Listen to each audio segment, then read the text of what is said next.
नमस्कार साथियों, आप सभी का डायरेक्शन विजन के ऑनलाइन यूट्यूब प्लेटफॉर्म में स्वागत है। हम आज बात करेंगे इंजीनियरिंग मैकेनिक्स के स्ट्रेस और स्ट्रेन टॉपिक पर। और स्ट्रेस और स्ट्रेन टॉपिक पर हमने कुछ क्वेश्चन को डिस्कस किया था, जिसमें आपको इलांगेशन मतलब लंबाई में वृद्धि निकालने के लिए आया था। इस क्वेश्चन में आपको लंबाई में परिवर्तन दिया है, कितना हो रहा है, और आपसे पूछा गया है कि कितना उस पे लोड लगेगा। मतलब जस्ट आपको अपोजिट है यह क्वेश्चन। यह फिगर आपके पास दिया है, मतलब ये एग्जाम में पूछा गया फिगर है। कह रहा है कि find the W means find the load when the total elongation is 1 mm। यदि डब्ल्यू लोड लगाने के कारण, इस फिगर में देखिए यह एक प्रकार का बोलेंगे कि दो पार्टों से मिलकर के बना है, और एक मटेरियल ब्रास का है, दूसरा स्टील का, मतलब एक कंपोजिट मटेरियल हमारा है। और कंपोजिट मटेरियल को सीरीज में मतलब एक दूसरे से नीचे करके जोड़ा गया है। और हो सकता है कि कभी कभी कंपोजिट मटेरियल को पैरेलल ऐड करते, जैसे ये मान लीजिए स्टील का है, ये ब्रास का है, ये अलग प्रकार का क्वेश्चन है, उसको हम डिस्कस करेंगे अलग प्रकार वाले में। बट ये क्वेश्चन जो दिया है सिंपल सा, ये ऊपर ब्रास का है और नीचे स्टील का है। और ब्रास के जो डायमेंशन है, यानी इसकी माप जो है 3 मीटर लंबा है, और स्टील का है 2 मीटर लंबा है। इसकी जो एरिया है 7.5 सेंटीमीटर का स्क्वायर है, और इसका ये जो एरिया है, और ये 6 सेंटीमीटर का स्क्वायर है ओवरऑल। इसका जो लेंथ है 2 मीटर, 3 मीटर, एरिया दोनों का दिया है। सबसे मुख्य बात यह है कि इसमें जो मॉडुलस ऑफ इलास्टिसिटी है दोनों का दे रखा है, ई ब्रास और ई स्टील। जो सबसे बड़ा कंफ्यूजन इसमें होता है कि इसमें यूनिट जो आप समझते हैं कि हम स्ट्रेस की यूनिट न्यूटन प्रति मीटर स्क्वायर अथवा न्यूटन प्रति एमएम स्क्वायर में रखते हैं, बट यहाँ पर जो यूनिट है केजी प्रति सेंटीमीटर स्क्वायर है। कुछ स्टूडेंट्स को बहुत ज्यादा कंफ्यूजन होता है कि हम केजी प्रति मीटर केजी प्रति सेंटीमीटर स्क्वायर है, तो हम इसको क्या करेंगे।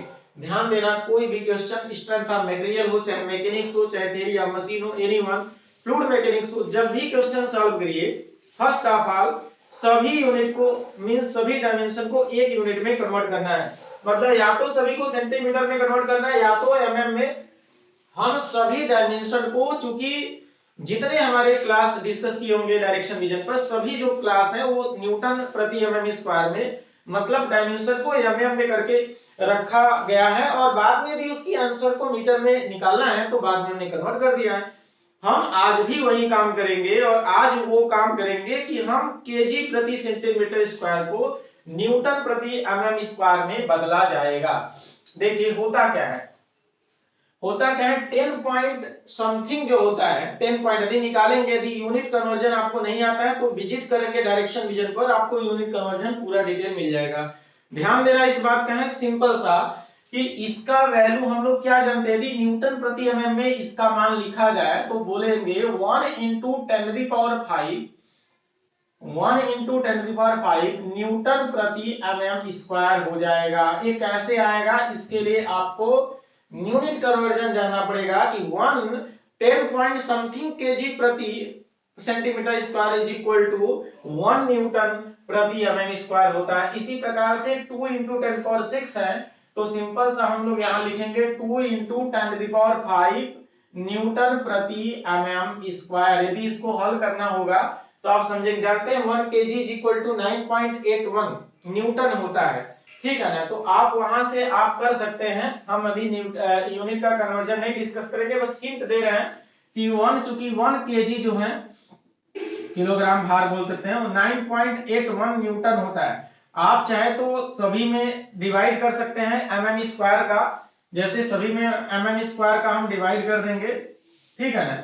और आप इसको एमएम को सेंटीमीटर में, आप जानते हैं 1 सेंटीमीटर जो होता है, 1 सेंटीमीटर आपका, या 1 सेंटीमीटर आपका 10 mm है, यहां से आप बदल सकते हैं, ठीक है ना। तो ओवरऑल हमने थोड़ा सा हिंट दिया, कुल मिलाकर के ऐसे आप बोलेंगे तो 1 केजी पर सेंटीमीटर स्क्वायर, तो यहां पर देखेंगे तो 1/100 हो जाएगा ओवरऑल, इसी से निकाला गया है, ठीक है ना।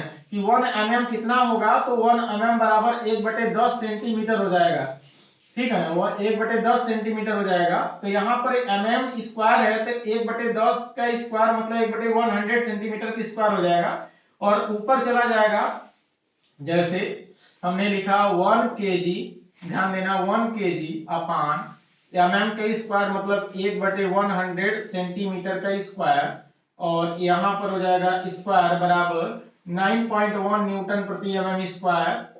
ठीक है ना, तो ये आपका क्या हो जाएगा, 100 केजी प्रति सेंटीमीटर स्क्वायर बराबर 9.81 न्यूटन प्रति mm स्क्वायर, और 100 अपान 9.81 केजी प्रति centimetre square is equal to 1 newton प्रति mm स्क्वायर। हमने कन्वर्ट करके दिखा भी दिया, और इसको डिवाइड करेंगे 10 पॉइंट समथिंग केजी प्रति centimetre square is equal to 1 newton प्रति mm स्क्वायर।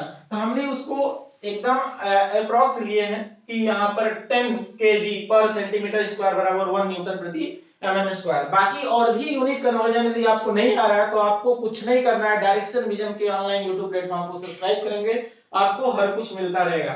हमारा मेन क्या है यहाँ पर निकालना है, इसके जस्ट जो हम लोग स्ट्रेस स्ट्रेन पर न्यूमेरिकल सॉल्व किए थे उसमें डेल एल की वैल्यू निकाला गया था। डेल एल का एक फार्मूला डिराइव कराया गया था, और उस फार्मूला का मतलब ये होता है कि डेल एल बराबर पी एल अपान ए। ये आता कहां से था, हमने कहा हुक्स लॉ से आता है। हुक्स लॉ यही होता है, इसकी वैल्यू पी अपान ए होता है, ई डेल एल अपान एल होता है। यहां से डेल एल को पश्चांतर करते थे, पी एल अपान ए होता था। लेकिन ये फार्मूला कहां लागू होता था, ये फार्मूला वहां लागू होगा जबकि बार आपका प्रिज्मेटिक हो और प्योर एक्सियल हो, मतलब एक समान काट हो, एक समान काट हो, एक समान काट तथा शुद्ध अच्छी प्योर एक्सियल हो, शुद्ध अच्छी हो, शुद्ध अच्छी मतलब प्योर एक्सियल। ठीक है, यदि ऐसा है तो ये फार्मूला आप डायरेक्टली अप्लाई कर सकते हैं। हम इसी फार्मूला का आज भी प्रयोग करेंगे, लेकिन आपसे जो पूछा गया है वो डेल एल नहीं पूछा गया है। कह रहा है कि डब्ल्यू लोड लगाने के कारण इसकी लंबाई में वृद्धि 1 mm हो जाता है। तो पहले तो हम लोग देखेंगे कि माना कि इसके जो इसमें हम लोग ब्रास को 1 मान लिए और इसका काट 2 मान लिए, तो ओवरऑल गिवन डेटा जो जो है उसको हम सॉल्यूशन करके गिवन डेटा लिखेंगे। जैसे सॉल्यूशन में हम गिवन डेटा क्या क्या लिखेंगे, हमने पहला जैसे हमने E1 जो ब्रास है, ये हमारा E1 जो है वो ब्रास है, मान लीजिए ये आपका ब्रास कितना दिया है, कहेंगे 1 × 10⁵ न्यूटन प्रति mm स्क्वायर। अब हमको लंबाई कितना दिया है, L1 की वैल्यू 3 मीटर है, आप यहां बदल दीजिए 3000 mm हो जाएगा।